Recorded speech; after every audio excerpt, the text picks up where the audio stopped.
Una de las civilizaciones fundamentales en la historia de la humanidad fue la antigua Roma, fundada en el siglo VIII a.C., a partir de la unión de varios pueblos de la Italia central.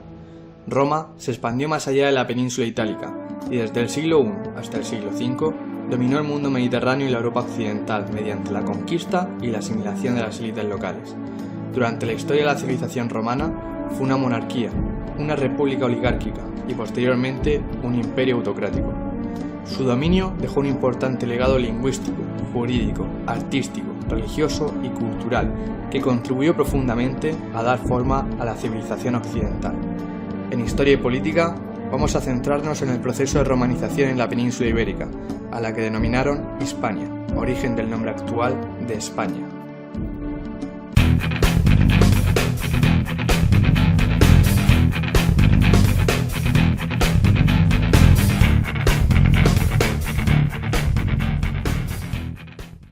Para hablar de la llegada de Roma a la península ibérica, debemos regresar al siglo III a.C., en vísperas de la conquista de los romanos, cuando la península estaba formada por pueblos muy diversos que se agrupaban principalmente en dos áreas. El área ibérica, en el sur, y Levante peninsular, donde habitaban los íberos, descendientes de los indígenas prehistóricos, pero que recibieron la influencia civilizadora de griegos y fenicios al entrar en contacto. Su economía era rica, con un activo comercio y uso de la moneda.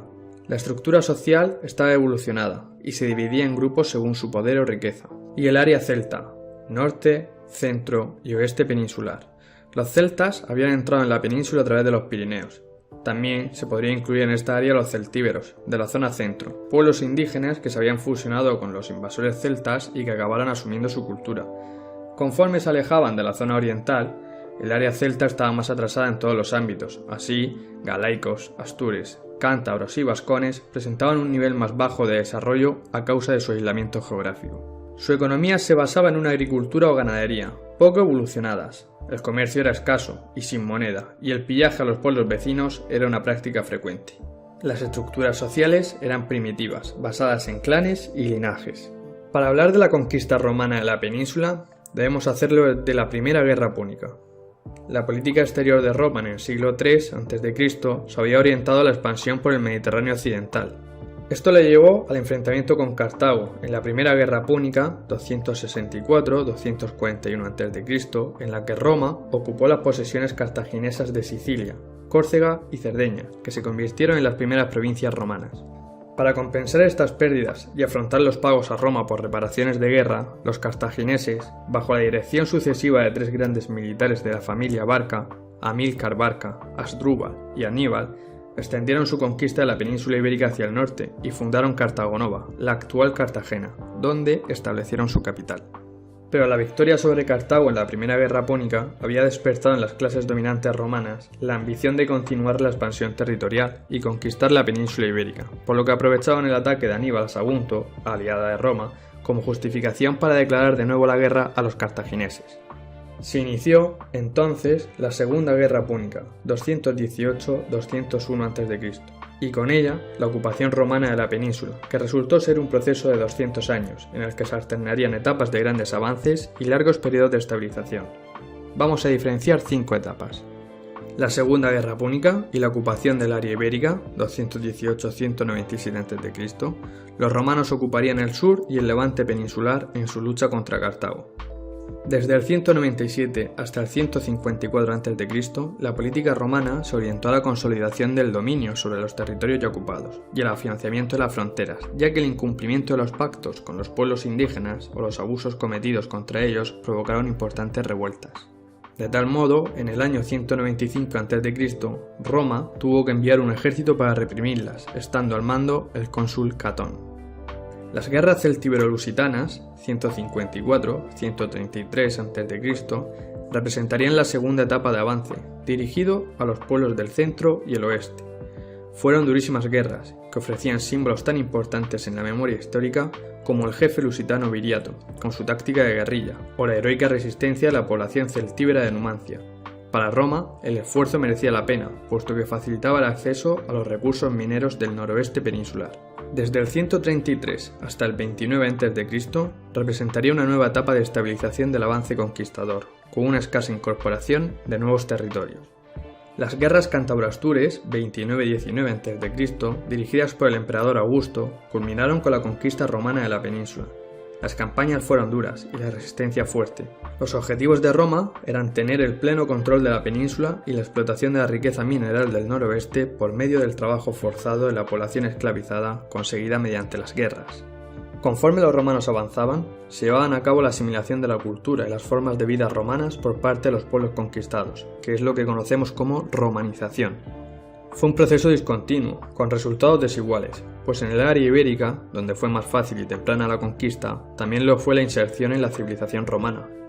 En el centro y oeste, la romanización fue un tanto más difícil cuanto menor era su grado de urbanización y desarrollo, y en el norte, la zona más atrasada y la última en conquistarse, la vida urbana era inexistente y los romanos no consiguieron imponer su modelo de vida. En cualquier caso, el proceso de romanización se llevó a cabo en todos los rincones del imperio a través de los mismos cauces.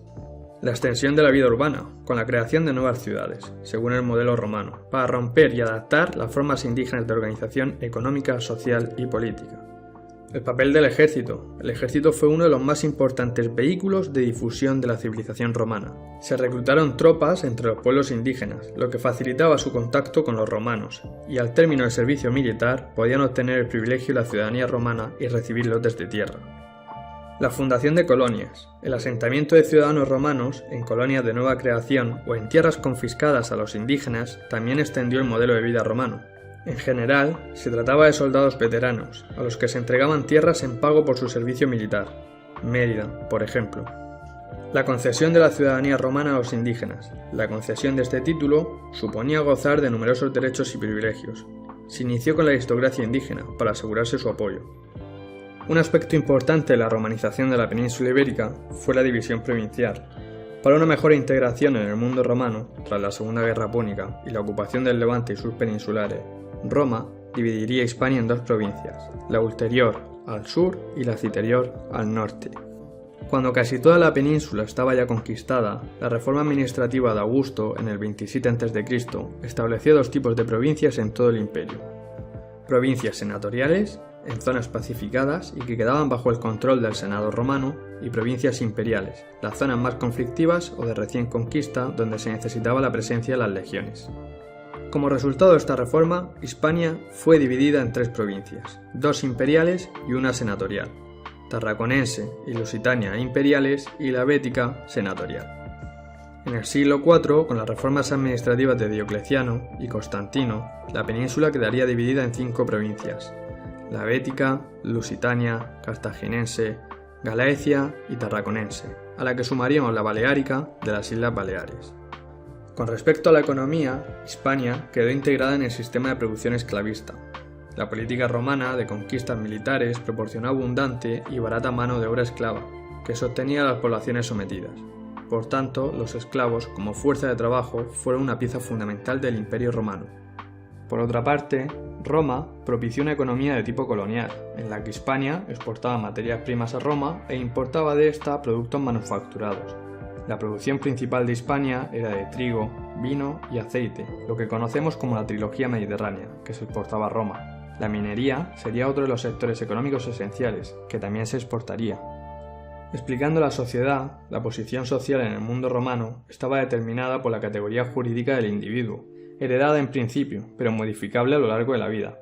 Existía una división fundamental entre hombres libres y esclavos, con una situación intermedia representada por los libertos, aunque dentro de los hombres libres existía también una diferenciación entre ciudadanos romanos y no ciudadanos.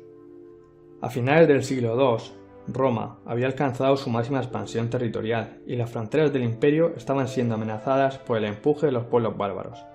Esta situación le dio gran protagonismo al ejército, extendiéndose a la vida política, lo que llevaría a Roma a la anarquía militar en el 235-284. Los generales se apoyaban en sus legiones para erigirse en emperadores, al imponerse por la fuerza, lo que desembocó en frecuentes guerras civiles. El resultado final fue el caos político y económico, así como el aumento de la amenaza exterior. El sistema económico del Alto Imperio, que se había sustentado en el comercio y en la mano de obra esclava, comenzaba a derrumbarse en el siglo III. La creciente inseguridad en el interior del imperio y en las fronteras impidió el desarrollo del comercio entre ciudades, que se fueron empobreciendo y despoblando. Por otra parte, con el cese de las guerras de conquista, la mano de obra esclava comenzó a escasear. La economía del Bajo Imperio entró en un proceso continuo de ruralización, pues los poderosos trataban de comprar grandes latifundios para retirarse a vivir en las lujosas villas que se hacían construir. La división social del Alto Imperio entre libres y esclavos fue desapareciendo. Surgió una nueva estructura social, manifiesta en la situación económica. Los grandes propietarios de tierra, en los que se debe incluir la Iglesia cristiana, cuyo patrimonio creció de forma espectacular desde que fue legalizada en el 313. Y los colonos, antiguos hombres libres, sin recursos, que trabajaban las parcelas de los grandes propietarios a cambio de pagos y servicios. El proceso de romanización de los pueblos peninsulares implicó también, como es obvio, la difusión de la religión romana, aunque los cultos indígenas no desaparecieron del todo. Por otra parte, durante el Alto Imperio se había extendido por Hispania, como por todo el mundo romano, diversos cultos orientales, entre ellos el cristianismo. Como religión con un mensaje de salvación, resultó atractivo para la gente humilde. Todos estos siglos de presencia romana en Hispania dejaron un legado cultural destacable, donde hay que mencionar a Séneca, el emperador Adriano, los templos, el teatro de Mérida, las calzadas y vías militares, los puentes como el de Alcántara en Cáceres, los anfiteatros como el de Tarragona o el acueducto de Segovia, sin olvidarnos otros elementos culturales como las leyes o el latín. Y ahora una pregunta para ti que espero que respondas en los comentarios. ¿Qué otros restos o legados conoces de la civilización romana en España y que sean visitables en la actualidad? Si te ha gustado el vídeo, no olvides darle a like y suscribirte para conocer los siguientes vídeos que se irán subiendo al canal. Muchas gracias.